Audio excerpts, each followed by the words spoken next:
Lecture du livre du prophète Ézéchiel. Ainsi parle le Seigneur Dieu. Voici que moi-même, je m'occuperai de mes brebis et je veillerai sur elles. Comme un berger veille sur les brebis de son troupeau quand elles sont dispersées, ainsi je veillerai sur mes brebis et j'irai les délivrer dans tous les endroits où elles ont été dispersées un jour de nuages et de sombres nuées. C'est moi qui ferai paître mon troupeau, et c'est moi qui le ferai reposer, oracle du Seigneur Dieu. La brebis perdue, je la chercherai. L'égarée, je la ramènerai.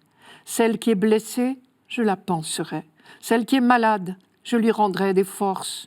Celle qui est grasse et vigoureuse, je la garderai, je la ferai paître selon le droit. Et toi, mon troupeau, ainsi parle le Seigneur Dieu.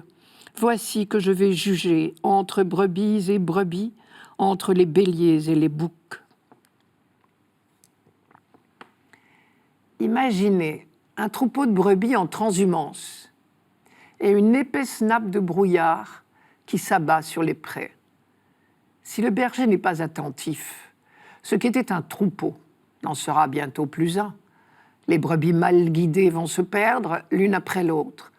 Elles seront bientôt toutes dispersées sur la montagne. C'est l'image qui vient à l'esprit du prophète Ézéchiel à propos du peuple d'Israël au moment de l'exil à Babylone. On est en pleine tentation de découragement. On risque de penser que le peuple de Dieu n'est plus le peuple de Dieu, et même plus un peuple du tout. Va-t-il être rayé de la carte ? Mais notre prophète est un prophète, justement. Et donc il sait que Dieu est fidèle à son alliance, que Dieu n'abandonne jamais son peuple, son troupeau. C'est moi qui le ferai paître mon troupeau, dit Dieu. La première grande annonce de ce texte, la bonne nouvelle est là. Vous êtes encore le troupeau de Dieu. Car lui reste fidèle à son alliance en toutes circonstances.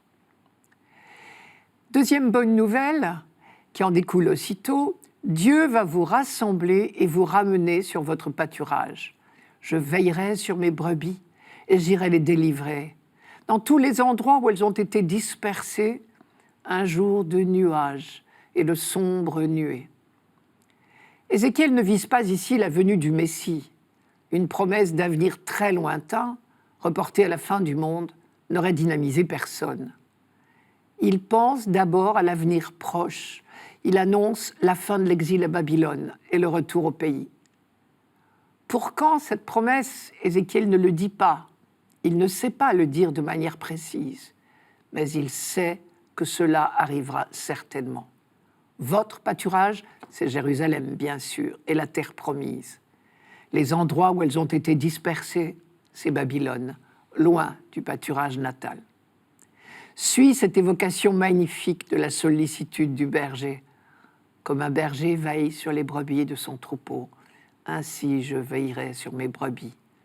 La brebis perdue, je la chercherai. Celle qui est faible, je lui rendrai des forces. Celle qui est grasse et vigoureuse, je la ferai paître avec justice. C'est la troisième bonne nouvelle de ce texte, une promesse de bonheur. Dieu va veiller lui-même sur ses brebis à l'avenir. Il se fera lui-même leur berger. Ce qui implique à la fois sollicitude et fermeté. Un berger sérieux, digne de ce nom, doit déployer ces deux qualités. C'est avec le même bâton, son bâton de marcheur, qu'il guide et rassemble les brebis qui ont du mal à suivre, mais aussi qu'il éloigne les indésirables, qu'il sépare les brebis des boucs et qu'il chasse les bêtes sauvages qui menacent le troupeau. Quand Ézéchiel présente Dieu comme le bon berger dont rêve le peuple, il y a une pointe, bien sûr, contre les rois qui ont régné sur Israël jusqu'à l'exil à Babylone. Normalement, en Israël, à cause de l'alliance, c'est Dieu lui-même et lui seul qui est le roi de son peuple. Et les rois de la terre ne sont là que pour faire régner la justice de Dieu. Dès le début de la royauté, avec le premier roi, Saül, puis avec David, les prophètes rappellent au roi sa mission, une mission de service uniquement. Et pour exercer cette mission, le roi reçoit l'onction d'huile, qui est le signe que désormais il est inspiré directement par Dieu lui-même. On dit que l'Esprit de Dieu fond sur lui. Malheureusement, le roi reste libre, bien sûr, de ne pas écouter l'inspiration divine. Et les rois, les uns après les autres, ont failli à leur mission et ont recherché leur propre intérêt et non celui de leur peuple. Au lieu de veiller sur leurs troupeaux, ils se sont préoccupés d'eux-mêmes, de leurs richesses, de leurs honneurs, de leur grandeur. Et au lieu de faire régner la justice dans le pays, ils ont laissé s'installer l'injustice, au profit de l'opulence des uns, au risque de la misère des autres. En exil à Babylone, on a tout loisir pour méditer sur le passé et sur les fautes des rois successifs, des mauvais bergers d'Israël, sans quoi on n'en serait pas là. Ce qui est surprenant ici, c'est que quand Ézéchiel écrit « Il n'y a plus de roi », le dernier roi est mort en exil. Alors Ézéchiel explique « Dieu a jugé les mauvais rois, il leur a enlevé la charge du troupeau, et c'est lui-même désormais qui va reprendre la direction des opérations. C'est moi qui ferai paître mon troupeau. » Bien sûr, le peuple aura encore besoin de gouvernants, mais désormais, ils se comporteront en serviteurs. Dieu veillera à ce qu'ils soient de bons bergers. Soyons francs, le vrai roi bon berger, annoncé ici par Ézéchiel, n'est pas venu, plus après qu'avant. Alors parce que là-bas, on avait la foi, on a continué d'espérer.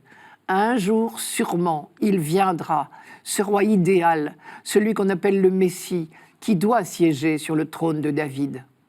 Et depuis cette promesse d'Ézéchiel, on l'imagine sous les traits d'un berger portant sur ses épaules la brebis malade.